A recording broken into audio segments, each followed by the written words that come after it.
Assalamualaikum warahmatullahi wabarakatuh. Halo semuanya, saya Ismania, guru geografi di SMA Negeri 1 Putu Sibau. Hari ini saya akan menyampaikan materi 10 konsep dasar geografi. 10 konsep esensial geografi. 1. Lokasi. 2. Jarak. 3. Keterjangkauan. 4. Morfologi. 5. Aglomerasi. 6. Pola. 7. Nilai guna. 8. Diferensiasi areal. 9. Keterkaitan keruangan. 10. Interaksi dan interdependensi. Konsep lokasi, sebuah konsep untuk mengkaji letak objek tertentu di permukaan bumi. Lokasi didefinisikan sebagai titik absolut sesuatu.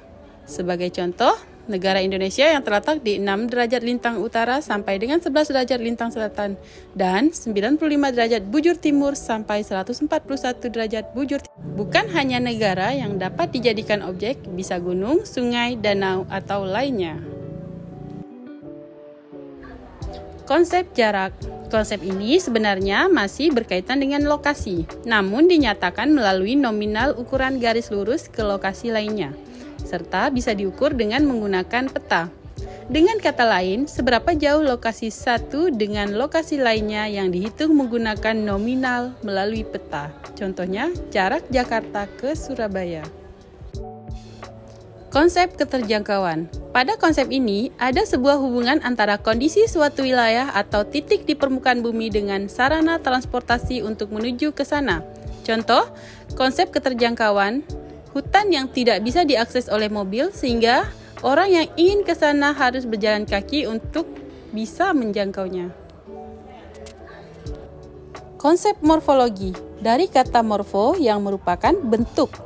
Konsep morfologi menganalisis tentang bentuk tinggi dan rendahnya wilayah dari permukaan bumi yang diakibatkan dari hasil pergerakan unsur bawah bumi. Contoh konsep ini terdapat pada persebaran wilayah dataran tinggi dan disajikan dalam bentuk peta yang menggambarkan persebaran tersebut.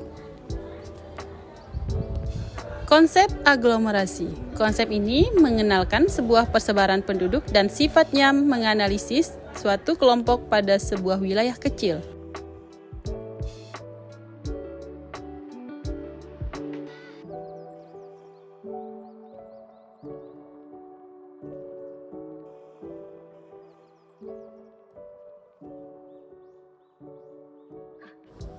Konsep pola.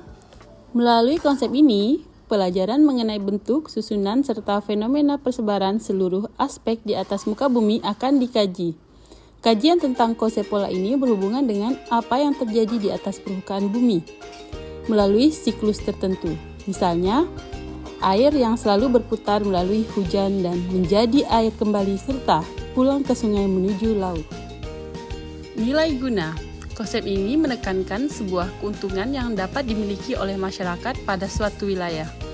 Contohnya adalah ketika seorang nelayan tinggal di daerah pesisir, maka ia membutuhkan perahu dan kail atau jaring untuk mencari ikan, bukan pacul yang digunakan untuk mengolah sawah.